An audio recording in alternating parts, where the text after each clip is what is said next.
Hi, my name's Alexa Sotelo, and my group is Alyssa, Emily, and Eric. And our topic had to deal with the way police responded to Black Lives Matter protests in 2020.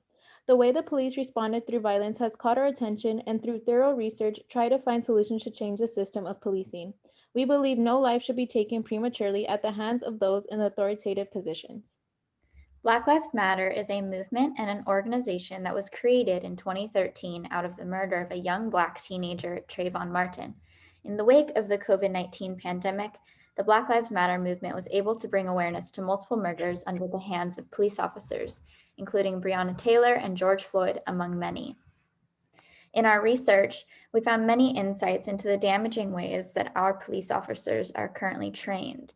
They are taught to think of everyone as an enemy and taught that they are maybe the greatest sense of authority where they are working.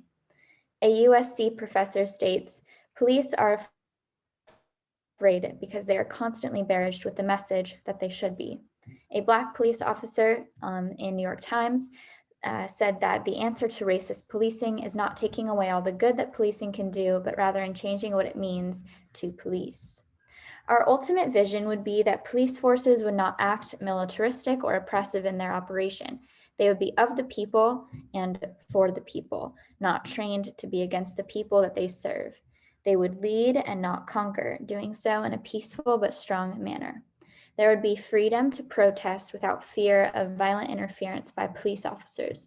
There would be freedom for the BIPOC community to not feel trapped or alienated in their own country, in their respective cities or places of work. Police forces are filled with human beings, and they would be healthier mentally and emotionally if they adapted to better methods of training that practice peace and that emphasize their humanity as well as the humanity of those that they are serving. One of the ways we can prevent this issue from growing relies both on the macro and micro levels. There are many micro level solutions we have composed to stop this, such as our first micro level solution, which is to create and sign petitions.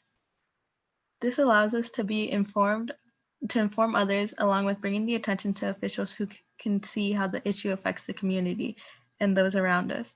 To continue the spread of information and awareness of the issue, we encourage people to inform those around you and speak up about the mistreatment happening. This way, everyone can try to understand and listen to what those have to say, starting with those closest to you. One important and effective way of seeing direct change is to vote. Not only does voting allow you to choose who will represent your community, but it will also encourage people to take action in elections and participate. Encouraging others to vote is also one way that will increase education about current issues going on in our world. This issue can only be solved if we can normalize this conversation. We need to normalize the conversation about Black Lives Matter in places such as public schools, churches, and businesses where the issue can often be overlooked. This issue is ignored and not understood correctly, so we must allow for conversation to be created and understood in places where these issues should be heard and normalized. Lastly, for listening to continue, community events to increase awareness should be used. This looks like a community coming together as an open mic style or a group where the police and people of the Black community can share their stories. This allows for each group to be heard and understood in ways that we weren't able to before.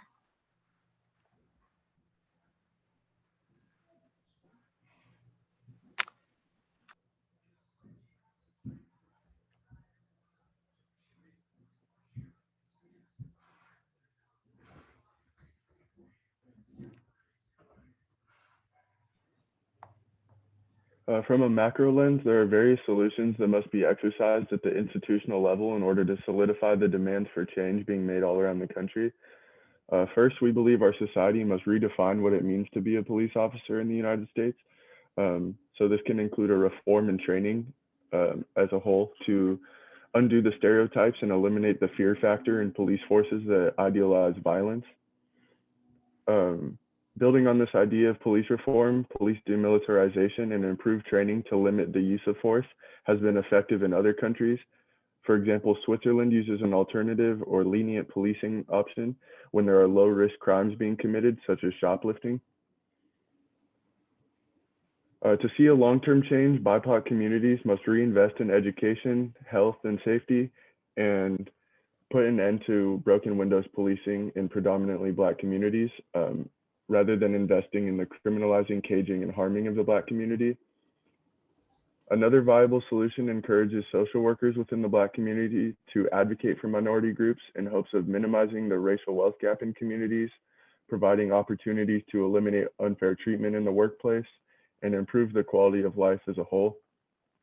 One example of this would be the National Association of Black Social Workers, or NABSW, who follows a strict code of ethics to help re-empower the Black community as a whole. Finally, where micro and macro lenses collide is at the institutional level. So reform at the federal level is necessary. So for example, Amnesty International USA is calling on Congress to pass the Protect Our Protesters Act of 2020. And this is just one example of a step in the right direction for this country.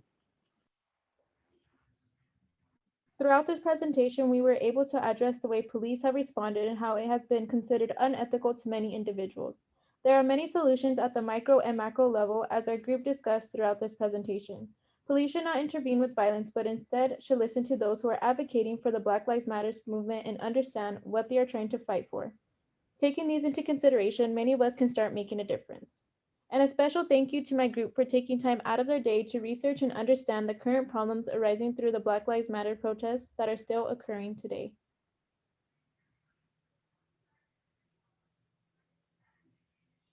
And these are references for our research. And this concludes our presentation.